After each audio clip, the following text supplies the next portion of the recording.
Fala, galera! A professora Tabita aqui para dar continuidade agora na nossa aula 17.2. É isso mesmo, viu?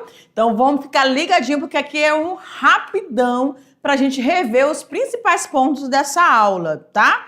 Então a gente falou nessa aula de 17.1, que é agora 17.2, falamos sobre o pensamento evolutivo, não é verdade? E sobre como que as questões relacionadas ao surgimento ou desenvolvimento da diversidade de espécies que hoje nós conhecemos, mas que lá no século XVIII, né, não se tinha todo esse conhecimento que nós temos hoje para chegar aí o que nós chamamos de neodarwinismo ou teoria sintética da evolução. Joga na telinha para mim, diretor. Hoje nós estamos aqui com o diretor Paulo. Vamos lá, 17.2, pensamento evolutivo. E aí nós estávamos discutindo justamente sobre isso. Deixa eu ficar aqui, Paulinho. Quando a gente fala sobre processo evolutivo, hoje nós temos várias ferramentas, várias áreas da biologia que vão, cada uma contribuindo de acordo com a sua vertente, ok? Mas lá no século XVII, XVIII, gente, imagina, eles não tinham conhecimento da genética. Então eles faziam deduções, faziam suposições, elaboravam as suas teorias e tentavam explicar com aquilo que eles tinham de conhecimento na época. Só que, graças a Deus, cada tempo que passa, né, cada geração que surge, você tem esse processo também evolutivo do intelecto, das tecnologias, e aí a gente vai conseguindo aprofundar. E muito interessante é que os pensadores daquela época trouxeram questionamentos que foram fundamentais, não é verdade? Fundamentais para quê, professora? Para que todas essas outras áreas dentro da biologia surgissem, porque cada uma delas iria trazer uma resposta, tá bom? E aí, quando a gente fala desse processo, a gente viu que o que é considerado esse processo evolutivo? Realmente ele vai fazer com que uma espécie, uma determinada forma de espécie, ela passe por um desenvolvimento, por uma adaptação e que essa espécie sobreviva. Então, para uma espécie sobreviver, que a gente discutiu em aula, para uma espécie sobreviver, o que ela precisa? Ela precisa estar inserida no ambiente, adaptada a esse ambiente e, estando adaptado, ele vai conseguir se reproduzir e, obviamente, obter os seus alimentos, correto? Então, isso acontece ao longo dos anos. Mas a gente também falou das microevoluções, que a gente consegue perceber essas microevoluções. E aí a gente deu um exemplo na aula, né, de uma variação que apareceu aí, de uma característica que surgiu dentro daquele processo evolutivo, nossos cladogramas, né, que vocês vão ver. E uma característica nova surge por um processo de mutação que hoje nós conhecemos que ela acontece, mas naquela época não. Como é que essas espécies elas são tão distintas, né? Então, todas essas áreas aqui, anatomia, biologia molecular, biogeografia e paleontologia, elas servem para dar esse feedback aí e responder aqueles maiores questionamentos. Mas a gente falou também sobre a teoria evolutiva do século XX, que era baseada na teoria de Charles Darwin, onde aqui a gente está falando da teoria sintética, ou seja, o processo de neodarwinismo, onde ele pegou todas as compreensões de Darwin sobre a seleção natural, sobre o processo de adaptação desses organismos, tá bom? Bicos diferentes, pelagem diferente, patas posicionadas diferentes, modos de locomoção e captura de alimentos em extratos numa própria árvore, tá bom? Diferentes. Então, é o que vai marcando, identificando o comportamento daqueles animais naquelas áreas e permitindo que esse processo adaptativo aconteça. E aí, além da compreensão, né, que foi trazida por Darwin, também a gente tem os processos genéticos que também foram fundamentais para que a gente consiga identificar que aquele material genético, e aí a gente tem essa captura de várias partes dos seres vivos, certo? Então, naqueles vestígios, dependendo do vestígio, eu consigo traçar esse perfil do material genético e identificar que se trata de uma nova espécie, de todo o processo de especiação, isolamento geográfico, reprodutivo que a gente falou durante a aula. Galera, mas é isso. Agora você vai correr lá para as suas anotações da nossa aula maior, porque aqui foi só um resumo. E eu te espero, então, para o nosso feedback ali nas atividades. Beijo, tchau, tchau!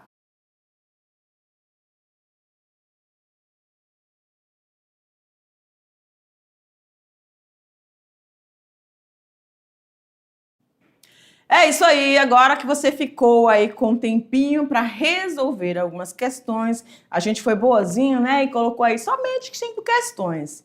Normalmente a gente gosta de trabalhar assim um pouquinho mais, mas para essa aula as 5 cabem, né? Então vamos lá conhecer nossa questão de número 1. Olha lá, gente, para tirar todas as dúvidas dos nossos estudantes.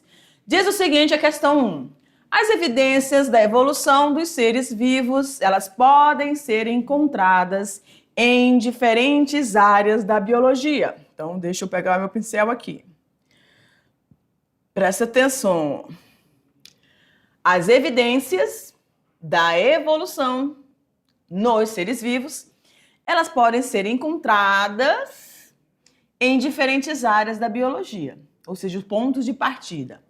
A anatomia, por exemplo, a anatomia comparada, contribui para o estudo da evolução ao analisar o que, gente? Semelhanças e diferenças estruturais. Então, quando a gente falou lá da anatomia durante a aula, nós vimos que as quantidades de patas, posicionamento dessas patas, o que esses organismos tinham em cada membro, se tinha uma cauda. Só para você imaginar, deixa eu vir aqui, olha só. Quando a gente fala assim de patas, números de patas, né? Animais que são quadrúpedes, animais que são bípedes, tudo isso interfere no deslocamento? Claro, tá? Só que esses animais, esses organismos estão adaptados para o tipo de locomoção que eles adquiriram. Um peixe com pata não vai dar certo porque ele já está adaptado àquela cauda, às nadadeiras, peitoral, dorsal, ventral. Então, tudo que está presente ou anatomicamente presente no organismo permitiu ao longo do tempo que esses animais se tornassem adaptados no local onde eles estão.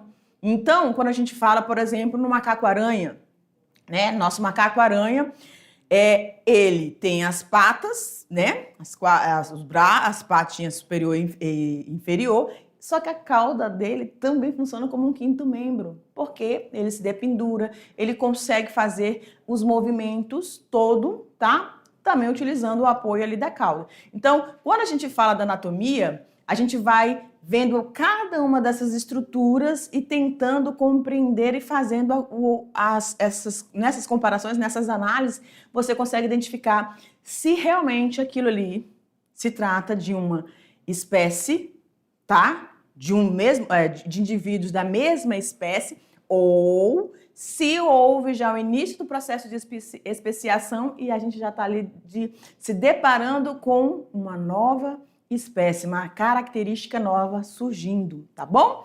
Então vamos lá, porque algumas características a gente pode comparar anatomicamente e outras a gente pode fazer análise biomolecular e, enfim, tem tantas formas, aqui a gente está falando só da anatomia, né? Mas tem várias outras formas de você chegar à identificação dessas espécies. Abre para mim, diretor. Ok. Então, essa anatomia comparada, ela vai contribuir para o estudo da evolução ao analisar semelhanças e diferenças estruturais entre os organismos, permitindo inferir relações de parentesco evolutivo. Tudo bem? De acordo, então, com essa anatomia, é correto afirmar o quê, gente? A diz o seguinte: o código genético, aí eu vou dizer para o Pedro, tá? Pedro, na hora que você estava respondendo essa questão, você fez alguns questionamentos para os seus colegas, né? Para os seus coleguinhas aí da sala. Mas eu te digo o seguinte, às vezes a gente tem vergonha de dizer assim, não, eu acredito que seja isso. Porque parece que você não tem tanta bagagem para afirmar. Mas o importante é que você sempre se posicione. Estando certo ou errado, um posicionamento ele é muito importante, diz quem você é, tá? Só que é óbvio que se você identificar que você está errado, aí você admite seu erro e prossegue, né? Mas vamos lá então, ó, letra A, o código genético dos organismos explica presta atenção aqui, de acordo com a anatomia comparada, certo? Aí na letra A já está falando assim, o código genético dos organismos explica diretamente as relações evolutivas. Isso está relacionado à anatomia? Ela realmente é a parte da anatomia? Ela estuda isso?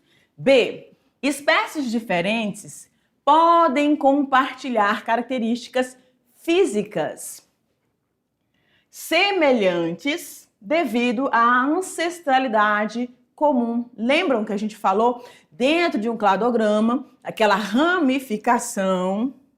Deixa eu botar aqui de pretinho, a canetinha. A gente tem um pontapé. Eita, eu falei preto, o bicho saiu, foi vermelho. Oxi.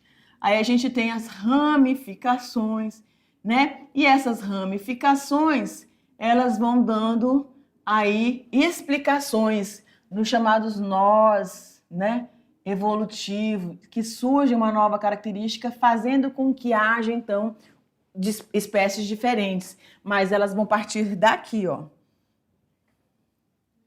De uma ancestralidade comum, uma característica que foi herdada, que todos os outros grupos acima também desfrutam dessa mesma característica, modificando algumas coisas que aí vai inferir espécies distintas, tudo bem? Então a letra C, a distribuição geográfica dos seres vivos resulta apenas de eventos geológicos.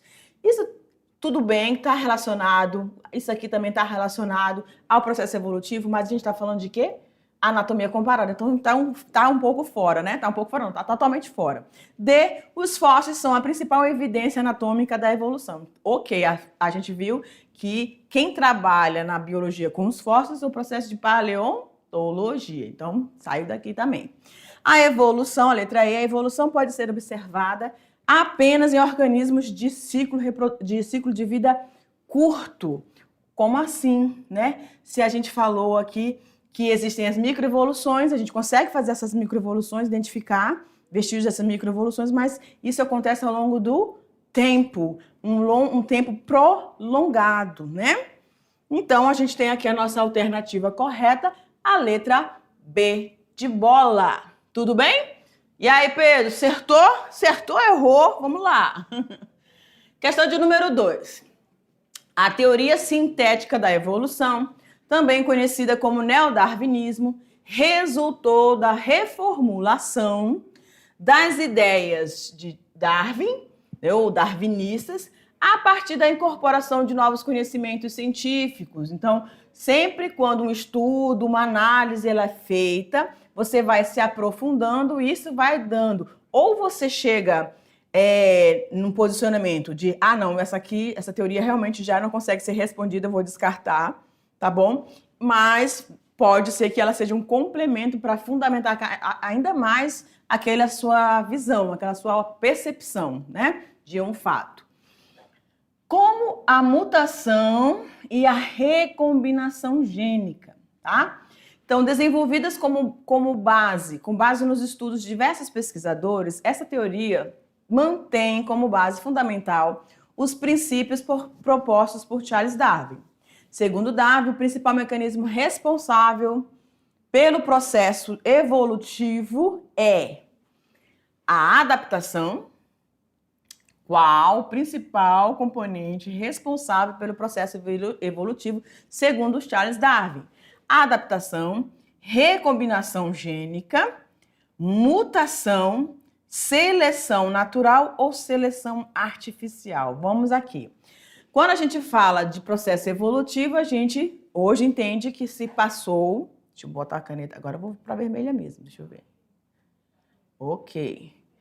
A gente entende que se passou por um processo de adaptação, tá bom? Mas Darwin, ele identificou que existiam características distintas em espécies, em áreas de ilhas separadas, que não estavam tão distantes, mas elas estavam ali, formavam o mesmo arquipélago, porém elas tinham animais com características bem peculiares, bem diferentes, mas ele não conseguia explicar. Por quê? Porque ele não tinha ideia da genética ainda, tá bom?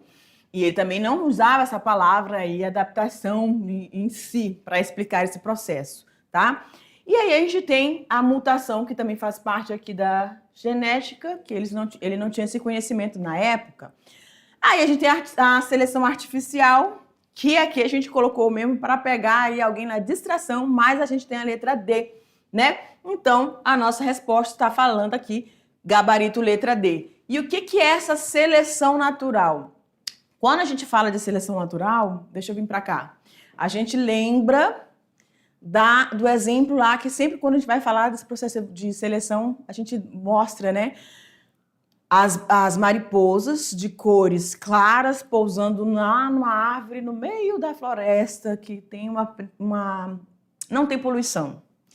E aí, de repente, né, essa poluição, a atmosfera ela começa a aumentar, aí começa a acontecer, e aí vai ficando as fuligens impregnando nos caules das árvores, escurecendo esses caules. É o que a gente vê aí nas árvores dentro da área urbana e nas árvores na área rural, né, na área de campo aí.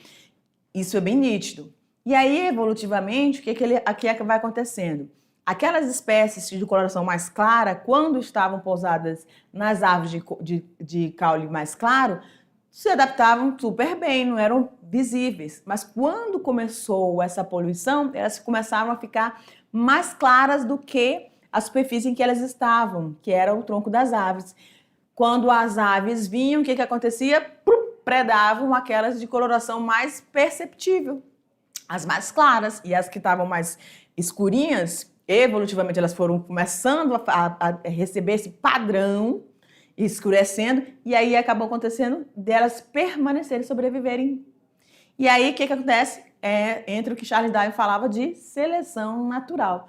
As espécies de cor mais clara desapareceram do mapa. E as espécies de coloração mais escura permaneceram porque elas ficaram mais camufladas, tá bom? Então a camuflagem é um processo evolutivo importantíssimo aí, de sobrevivência. Pode abrir, então, nossa questão número 2, gabarito letra D. Pode abrir, diretor? E aí a gente tem a questão de número 3, diz o seguinte: complete adequadamente. Olha lá. A consiste em um conjunto de modificações em direção a um determinado sentido, tá? Para um determinado fim, vamos dizer assim, que remete para um desenvolvimento que vai acontecer de que forma, né? Então, de que processo a gente está falando desde que a gente iniciou essa aula 17? Falamos sobre a questão do processo evolutivo, né? Então, a evolução consiste em um conjunto de modificações em direção a um determinado sentido, deixa eu colocar aqui logo para vocês estarem acompanhando, que vai então remeter para um desenvolvimento que vai acontecer de forma, modificações lentas, mas que elas vão estar acontecendo ao longo do tempo, no processo gradual e progressivo, tá bom? Esse é o processo de evolução. E aí a gente tem a questão de número 4. Vamos lá. Na questão de número 4, você tem essa esquematização, tá? Então vamos lá. O ponto, palavra-chave aqui, variabilidade. Certo? Variabilidade genética, que vai ocorrer devido a recombinações gênicas e mutações, tá? Aí eu vou lembrar de você que a gente tem mutações gênicas e mutações cromossômicas. Mutações relacionadas aos genes, ao posicionamento desses genes ou à ausência desses genes e também em relação ao número de cromossomos dessas espécies, tá bom? Então, quando a gente fala de variabilidade, pode acontecer por essas duas formas. E isso vai fazer com que uma característica surja e ela possa ser selecionada, levando esse indivíduo a um processo adaptativo.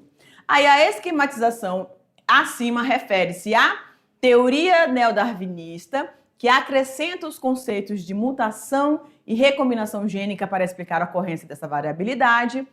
B, teoria lamarckista, a gente nem chegou a falar do Lamarck nesta aula, né? Então a gente já vai seguindo porque o tempo está acabando aqui. C, teoria neodarwinista, que acrescenta o conceito de seleção natural e adaptação à teoria darwinista. Então vamos D. Teoria darwinista, pois Darwin já possuía conhecimento sobre mutações e recombinações? De forma nenhuma, né? E E, teoria neodarwinista, que acrescenta o conceito de seleção natural à teoria darwinista. Não é a teoria neodarwinista que acrescenta, né? Darwin que trouxe essa ideia. Então, ela só fez a incorporação. Então, a nossa questão correta, gabarito letra A, tá bom? Você tem essa teoria darwinista com o entendimento da genética e também dos conceitos trazidos por Darwin, tá bom? E vamos aqui pro D. Deixa eu passar o bichinho aqui, decolando. Vai, maninho, decola. Ixi, não vai decolar mais, não. Pronto. Aí, questão de número 5.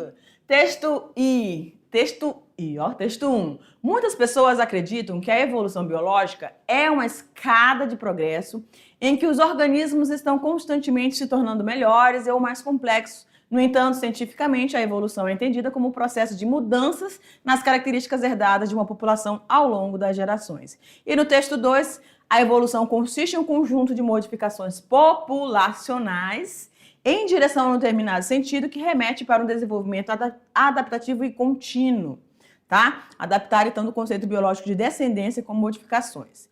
Então, nós temos aqui, ó, o conceito de evolução biológica, conforme descrito nos textos, rompe com a ideia de linearidade, ao enfatizar que as mudanças nos seres vivos estão condicionadas, essas mudanças estão condicionadas a quê? A vontade consciente, presta atenção, a vontade consciente das espécies em se tornarem mais complexas para dominar o ambiente? Não, né? B, transmissão de características adquiridas pelo uso e desuso. Aqui o Lamarck aparecendo aqui, também não. C, necessidade de alcançar a perfeição física, independente das pressões do meio. Aqui a gente está falando da nossa sociedade atual, né? As pessoas estão buscando muito isso, mas enfim. D, interação entre a variabilidade genética e as pressões seletivas do meio ambiente. Ok, vamos ler aí. Manutenção da imutabilidade das características. Isso aqui já foi derrubado, né? A gente viu que elas não são imutáveis, elas sofrem modificações. Então, o nosso gabarito, letra D. É isso aí, galera. A gente finalizando mais uma aula aqui. E eu me despeço. Um beijo no coração. Tchau, tchau.